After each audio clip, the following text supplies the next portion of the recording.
O que Jesus ensinou sobre quem é o nosso próximo? No estudo de hoje, nós vamos refletir no que Jesus ensinou sobre ter uma compaixão prática, aquela que envolve enxergar a dor do outro e agir com misericórdia sem esperar nada em troca. No ar, programa Escola Bíblica.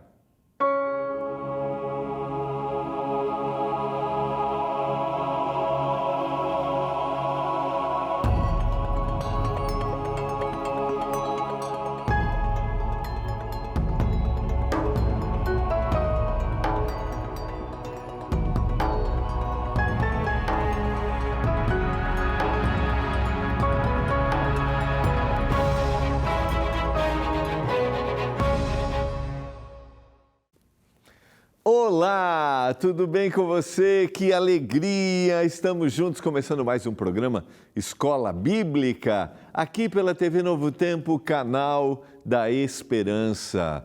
Estamos numa temporada estudando os ensinos de Jesus e nesta semana estamos entendendo os ensinos de Jesus através das parábolas, através das ilustrações, das metáforas que Jesus usou, que estavam relacionados ao cotidiano, a crenças, tirando lições sobre os valores do reino.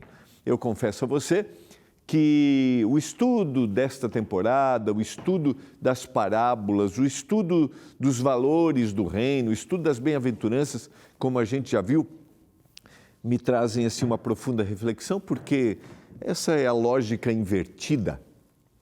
É o contrário do que o discurso cotidiano apresenta, o contrário do que muitas vezes a gente acredita. E no programa de hoje, você vai entender que há mais uma lógica invertida hoje estudando a parábola do bom samaritano.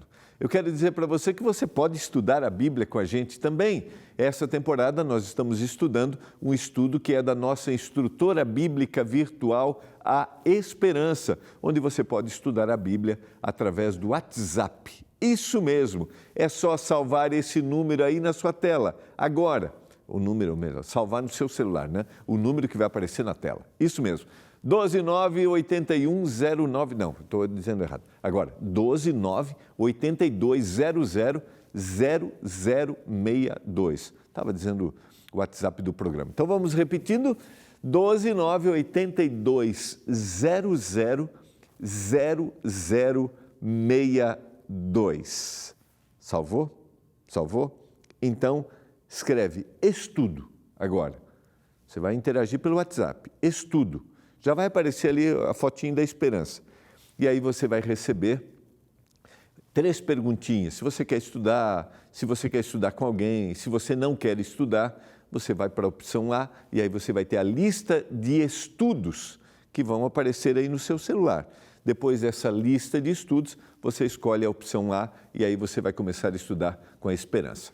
12982000062. É só você estudar. E aí quero te dizer que você vai estudar pelo WhatsApp de 5 a 8 minutos, sempre com as opções A, B ou C, como eu estou fazendo aqui agora com a Esperança, sobre quem Cristo pronunciou uma bênção especial. E aí vai apresentar o texto bíblico e depois as 3 opções, A, B ou C, e aí você sempre vai escolher. Então, por que é legal? Primeiro, porque você está estudando pelo WhatsApp. Olha que coisa simples e fácil. Segundo, vem a referência do texto bíblico. Então, você vai poder conferir na sua Bíblia e a sua interação é A, B ou C sempre. Então, você vai aprendendo de uma forma fácil, lembrando que você também pode estudar esse estudo com um amigo, com alguém que você queira aprofundar os conhecimentos, você que talvez já tenha feito o estudo. Então, opção A para ensinos de Jesus na lista de estudos que a gente tem através da nossa instrutora bíblica, a Esperança. Vamos orar e vamos ao nosso estudo de hoje. Obrigado, Senhor, porque estamos juntos mais uma vez para estudarmos a Tua Palavra. Obrigado porque em Ti nós encontramos conforto, Em Ti nós encontramos esperança, em Ti nós encontramos o que realmente tem valor. É uma lógica invertida, diferente daquilo que nós costumamos discursar, costumamos aprender, que a gente tenha um coração que se renda para ouvir a Tua mensagem, que a gente tenha um coração que seja transformado pelo poder do Espírito. No tema de hoje, para a gente olhar para o próximo, para qualquer próximo, e sermos o melhor próximo. Nos ajude para isso, meu Deus. Em nome de Jesus, amém. Naturalmente, nós não temos disposição ou predisposição para aquele próximo, aquela pessoa próxima, conhecido ou desconhecido, que talvez não seja tão legal assim, que não seja tão agradável assim. A gente não tem predisposição, a gente não tem paciência e hoje muitas vezes a gente isola. Eu entendo que a gente tem que aprender ao longo da vida a criar limites, principalmente para as pessoas que se aproximam da gente porque querem explorar a gente ou querem se aproveitar da gente de alguma maneira. A gente tem que aprender a criar limites. Por outro lado, eu também entendo que, às vezes, esta ideia de nos relacionarmos somente com aqueles que nós queremos nos isola, nos torna pessoas seletivas, nos torna pessoas que olham de forma superior para aquele que é diferente de nós. E hoje nós vamos estudar um pouquinho sobre isso. Quem é o meu próximo? E também vem a pergunta, que tipo de próximo eu sou? Que tipo de pessoa eu tenho sido para aqueles que pensam diferente de mim, para aqueles que talvez vivem numa comunidade religiosa diferente da minha, para aqueles que têm um poder aquisitivo diferente do meu, para aqueles que têm uma cor diferente, têm uma ascendência étnica diferente. De alguma forma, o mundo hoje vive numa constante seletividade. Nós queremos selecionar as pessoas com quem nós vamos nos relacionar. E normalmente, porque temos interesse ou nos achamos superiores. O que Jesus nos ensinou através das parábolas, nós estamos estudando ao longo desta semana. Após mostrar que o reino cresce em meio ao bem e o mal, nós estudamos isso nas duas últimas parábolas, e que Deus é quem fará a separação final. Jesus agora nos conduz a uma pergunta ainda mais prática: como deve agir quem pertence ao reino? Nós vimos que não podemos dizer quem é trigo e quem é joio. Não podemos arrancar o joio, eles vão crescer juntos. E essa é uma ação divina. Somente Deus sabe aquele que vai ser salvo e aquele que vai ser perdido. Agora a pergunta de hoje, através da parábola que nós vamos estudar, é como eu devo agir diante deste cenário, diante das injustiças, diante das inúmeras diferenças que existem. Se o mundo é um campo misto, qual é a postura do verdadeiro trigo, daquele que se diz ser do Senhor? A resposta vem numa das histórias mais inesperadas e revolucionárias que Jesus contou. E eu quero te convidar a estudar junto comigo o que está relatado em Lucas, o capítulo 10, e a gente vai ler a partir do verso 25. Essa é uma parábola contada somente por Jesus. Ou melhor, somente por Jesus, é óbvio, né? No Evangelho de Lucas. Somente o evangelista Lucas apresenta esta parábola, a parábola do bom samaritano. Eis que certo homem, intérprete da lei, se levantou com o objetivo de pôr Jesus à prova e lhe perguntou: Mestre, que farei para herdar a vida eterna?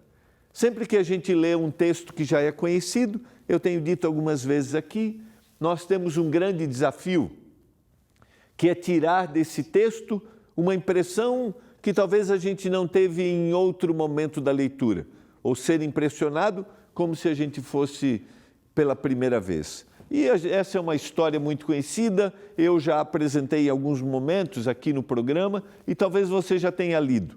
Normalmente a gente lê com um objetivo, essa história é para despertar no coração do ser humano, dos nossos ouvintes, normalmente a gente prega assim, tá? Essa parábola. Despertar a compaixão, ajuda com o próximo.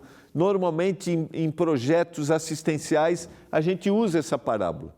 Mas você vai perceber, e o texto inicial já mostra, que essa parábola tem um outro objetivo, na realidade primário a ser apresentado. A gente percebe que um intérprete da lei, um jurista, um especialista de lei, esse se levanta com o objetivo de pôr Jesus à prova.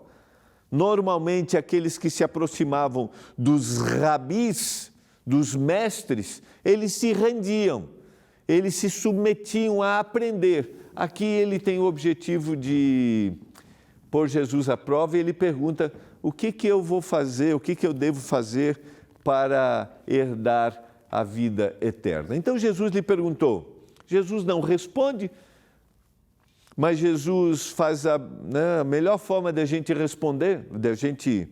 responder é fazer uma outra pergunta, né? Então Jesus lhe pergunta: o que está escrito na lei? E como você a entende? E agora o mestre vai responder, o jurista vai responder, o especialista, o intérprete da lei, diz o verso 27, ame o Senhor, ele respondeu, ame o Senhor de todo o seu coração, de toda a sua alma, com todas as suas forças e com todo o seu entendimento. E ame o seu próximo como você ama a si mesmo. Essas são referências do Antigo Testamento. É possível que ele esteja usando palavras já usadas por Jesus e ele tinha essa compreensão. E também, com certeza, ele estava apresentando algo que ele conhecia. O texto de Deuteronômio capítulo 6, verso 8 e o texto de Lucas capítulo 19, verso 18, onde a gente tem o resumo que esse próprio intérprete da lei, especialista, conhecedor, apresenta. Então, ele diz, amar a Deus sobre todas as coisas e o próximo como a si mesmo. Então, essas são as ações para ter a vida eterna. Então, Jesus lhe disse, você respondeu corretamente, faça isso e você viverá. Mas ele, querendo justificar-se, perguntou a Jesus, quem é o meu próximo? É interessante que, quando a gente tem um resumo apresentado pelo mestre da lei, a gente percebe que é algo que está relacionado à ação, mas essa ação, a prática, para que isso aconteça, precisa haver uma transformação. Ninguém vai amar a Deus, e aqui a gente tem o resumo dos 10 mandamentos, do 1º ao 4º, os 10 mandamentos que estão em Êxodo capítulo 20, não terás outros deuses diante de mim, não farás para ti imagem de escultura, não tomarás o nome do Senhor teu Deus em vão e lembra-te do dia do sábado para santificar. Parece que isso está relacionado somente a uma prática, a uma execução mas a gente faz isso porque o nosso coração foi transformado pelo poder do Senhor, a graça transforma e aí eu executo. E do 5º ao 10º, amar o próximo como a si mesmo. Por isso, na sequência, depois de ele apresentar isso, Jesus está dizendo, faça isso e você vai viver. Jesus não está falando sobre vida eterna, o que eu vou fazer para herdar a vida eterna, através de uma prática humana. Não.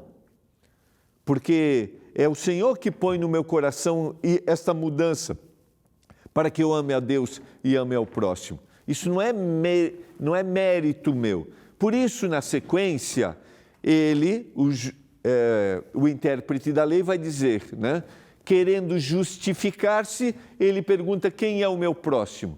Esse justificar-se então se eu tenho que praticar isso, trazendo para si o mérito, porque essa era uma prática religiosa da época, ou seja, era meritório aquilo que eu fazia, eu conquistava. Então aqui nós temos um problema. Então quem é o meu próximo?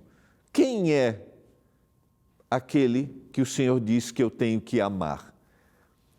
Por que ele está colocando isso? Porque há uma crença muito real nessa época de que o próximo era aquele que fazia parte da sua comunidade. E os judeus aqui se fecham neles mesmos e ele fica dizendo, então quem é o meu próximo? Mas se a gente vai para o capítulo 18 do livro de Levíticos, onde está a citação dele que deve amar ao próximo como a si mesmo, a gente vai ver no final daquele capítulo que o próximo também era o estrangeiro. Então, o estrangeiro também deveria ser amado. E aí nós temos um problema para eles, porque eles eram exclusivistas, fechados entre si e pensando que a salvação era somente para eles também. E eu já falei algumas vezes aqui, os discípulos vão ter que desconstruir essa ideia, por exemplo, quando vão pregar o evangelho para os gentios. Porque para eles, o próximo eram só eles. Mas agora, se a gente vai ao Antigo Testamento, o próximo também era o estrangeiro. Por isso fica a dúvida para esse, dúvida de questionador, né? Não é a dúvida do que se rende. Existem as duas dúvidas. Aquele que tem dúvida, mas quer aprender, ou aquele que tem dúvida, mas somente quer colocar o outro em uma situação desagradável. Eu sempre penso, quando a gente estuda a Bíblia, se eu pergunto, eu realmente quero aprender? Ou eu somente quero fazer um questionamento por questionar? E ele pergunta, então, quem é o próximo, e a gente conhece a sequência. Jesus, então, vai contar uma parábola, vai ilustrar a resposta. Um homem descia de Jerusalém para Jericó e caiu nas mãos de alguns ladrões. Estes, depois de tirar a roupa e lhe causar muitos ferimentos, retiraram-se, deixando-o semi-morto. A gente vai ter 7 cenas apresentadas aqui nessa descrição. Então, nós temos um homem que foi assaltado, a gente conhece, né, o contexto dessa descrição dessa história. Era um lugar de salteadores, era um lugar que as pessoas realmente havia um tipo de afronta para tirar os bens, e esse homem foi assaltado e também ferimentos foram causados nele. Por casualidade, um sacerdote estava descendo por aquele mesmo caminho e, vendo aquele homem, passou de largo. De igual modo, um levita descia por aquele lugar e, vendo, também passou de largo. 2 cenas, 2 indivíduos, 2 religiosos com as mesmas ações. Não se aproximam. Qual deveria ser, numa sequência, como eu vou dizer aqui, numa sequência hierárquica religiosa, qual seria o próximo indivíduo a passar? A gente tem o sacerdote, a gente tem o auxiliar do sacerdote, que era o levita, e quem a gente tem agora? A gente teria um judeu normal, um adorador, pensando, né? Uma pessoa comum, tá? É isso que nós teríamos, uma pessoa comum. Vamos lá. Agora, quem passa? Quem passa na próxima? Não é um judeu. Aí fica implícita a ideia de que aquele que havia sido assaltado, estava ali ferido e que foi evitado, né? Foi deixado sozinho naquela mesma situação, seria um judeu comum. Esse seria o próximo. Porque quem aparece aqui na cena, na próxima cena, é um samaritano que seguia o seu caminho. Ele passou perto do homem e, vendo, se compadeceu dele, mexeu nas suas entranhas. Sabe, eu já citei algumas vezes essa palavra usada para Jesus diante da dor e do sofrimento em inúmeros episódios no texto bíblico. O Senhor se compadeceu das multidões, como ovelhas que estão sem pastor. O texto se refere no filho da viúva de Naim, na morte do filho da viúva de Naim, o Senhor vai ressuscitá-lo, o Senhor se compadece, isso mexe com ele. E esse samaritano, que era visto pelo judeu como um oponente, se nós vamos para a história bíblica, nós percebemos que os samaritanos, eles, na realidade, é uma mistura dos povos circunvizinhos que vão ser misturados às 10 tribos judaicas, israelitas melhor, que se dividem, as 12 tribos se dividem e são as 10 que são o reino do norte agora, que são tomados pelos assírios no ano 721. E eles se misturam com os povos, e eles perdem sua originalidade, e eles são desprezados pelos seus irmãos judeus, porque não são mais os judeus agora, são samaritanos. E os judeus olham para os samaritanos de forma discriminada. E quem se dispõe a ajudar aqui é um samaritano. Então, primeiro, isso mexe com ele se compadece. Mas não fica só aí a sua ação de ajudar. E aproximando-se, fez curativos nos ferimentos dele, aplicando-lhes óleo e vinho. Depois colocou aquele homem sobre o seu próprio animal, levou-o para uma hospedaria e tratou dele. Vejam que não é só a compaixão. Por isso esse texto é usado muitas vezes para exemplificar o verdadeiro ato de bondade. Eu me compadeço, mas eu faço alguma coisa. Eu não digo, eu vou orar por você. Eu digo, o que você precisa?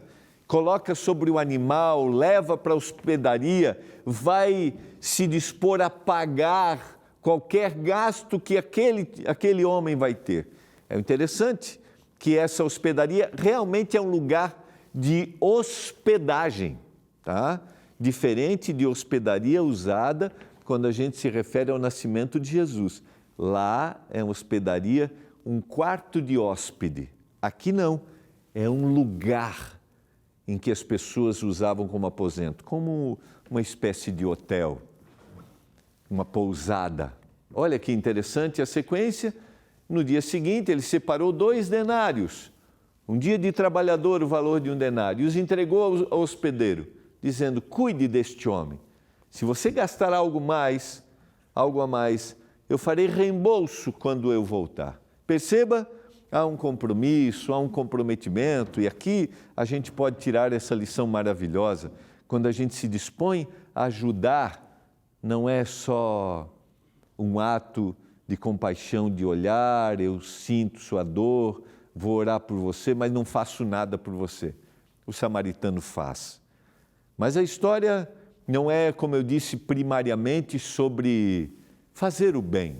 Não é essa a primeira lição que a parábola quer nos dar. Então Jesus perguntou. Aí vai terminar. Lembra? A pergunta é sobre o que eu devo fazer para ter a vida eterna. Foi assim que começou esse diálogo. O que eu faço? Qual é a postura daquele que se diz trigo, daquele que se diz eu sou de Jesus, usando a metáfora da parábola de ontem? Então Jesus diz, Então Jesus pergunta, qual desses lhe pareceu ter sido próximo do homem que caiu nas mãos dos ladrões? Resposta, o intérprete da lei respondeu, o que usou de misericórdia para com ele. Então, Jesus lhe disse, vá e faça o mesmo. Perceba que a resposta não é o samaritano, a resposta é aquele que usou de misericórdia, porque bem-aventurados são os misericordiosos, porque eles alcançarão misericórdia. Aquele que vai fazer além do que deve ser feito. Foi isso que ele fez. Em realidade, Jesus está dizendo, então você vai fazer o mesmo. Jesus mostra que a pergunta correta não é quem é o meu próximo, mas de quem eu posso ser próximo. Que tipo de próximo eu sou? O foco não é delimitar pessoas, mas o foco é expandir o coração, é mudar o meu coração. De que pessoa eu posso ser próximo? Se eu vou dizer eu posso ser de qualquer pessoa, Aí eu tenho que pensar que tipo de próximo eu sou. Jesus está devolvendo para ele, se você quer ter a vida eterna, pense que tipo de próximo você é e quem você está escolhendo para ser seu próximo. Será que eu tenho escolha para fazer? Para quem será o meu próximo? Será que eu vou delimitar dizendo é esse, é só dessa raça, é só esse indivíduo, é só o que acredita nisso? Equívoco. Porque o Senhor quer expandir o coração, o nosso coração. O amor no reino de Deus é prático. Ele é sacrificial, meus queridos. O amor no reino de Deus é movido pela compaixão. O amor no reino de Deus não é por conveniência religiosa, não é, e nem por conveniência social. É um olhar desinteressado.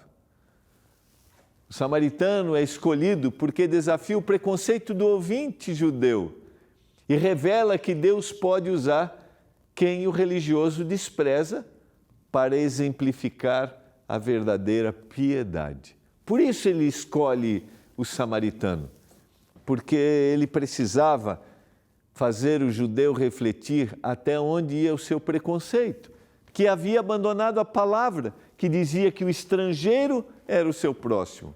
Não é a posição religiosa que revela o coração? Não é, mas é a resposta diante da dor humana, e não importa quem seja. O próximo é qualquer pessoa em necessidade que você vê e que pode receber sua ajuda para aliviar o sofrimento. Qualquer pessoa. Como eu trato. A parábola do bom samaritano, queridos, nos lembra que a vida eterna não se herda por saber, mas a vida eterna se herda por viver o amor que Deus nos chama a praticar. E o Senhor chama a mim e a você. Não é minha posição, não é quem eu sou, mas é como eu vivo, é como eu trato.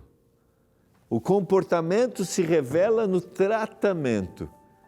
Se não está se revelando no tratamento, o meu suposto comportamento religioso, ele não é original, não é a essência. E a pergunta para nós hoje à noite é: que tipo de próximo nós temos sido? Será que a gente tem sido seletivo, preconceituoso? Que o Senhor transforme nosso coração, senão não teremos a vida eterna. Senhor, obrigado pela mensagem da Tua palavra. Ela nos impressiona, nos toca, muda o nosso coração. Ele é mau, ele é ruim, nossa natureza é ruim. Muda, Pai. Que o Teu amor inunde nosso coração, porque Ele vai ser a motivação para a gente tratar as pessoas todas com dignidade. O estrangeiro que pensa diferente, que a gente reflita cristianismo nisso. Eu suplico, em nome e por amor de Jesus. Amém. Foi muito bom estarmos juntos para estudarmos a palavra. Nós nos encontraremos amanhã, aqui às 7h30 em mais um programa Escola Bíblica. Que a bênção de Deus esteja sobre você.